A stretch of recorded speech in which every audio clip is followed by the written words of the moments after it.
কোনো পরিবারের ছেলে হয়তো বিগড়ে গেছে, তার পরিবার থেকে ভাবে যে এই পরিবারের ছেলেটাকে বিয়ে দিয়ে দিলে নিশ্চয়ই শুধরে যেতে পারে।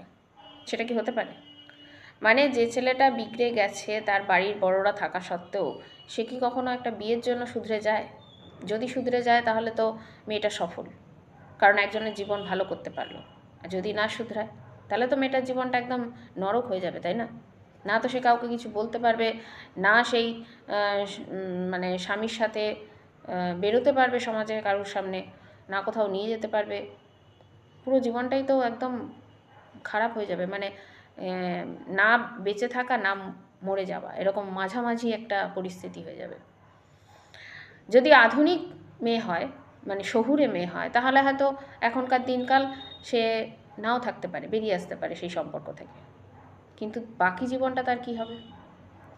আর যদি পাড়াগাঁয়ের দিকে মেয়ে হয়, কম শিক্ষিত, তার বাবার বাড়ি সেরকম সংস্থান নেই, তাহলে তো সেই মেয়েটাকে ওই পড়ে পড়ে মার খেতেই হবে, বা তার যা জীবনে লেখা আছে ওই ভেবেই সহ্য করতে হবে, তাই না?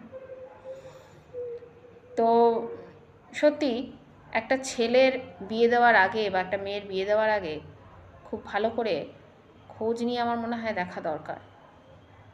আর যারা খোঁজগুলো দিচ্ছেন তারাও অন্তত দুজনের কথা ভেবেই সত্যিটা বলা দরকার। অনেকেই চেপে যান,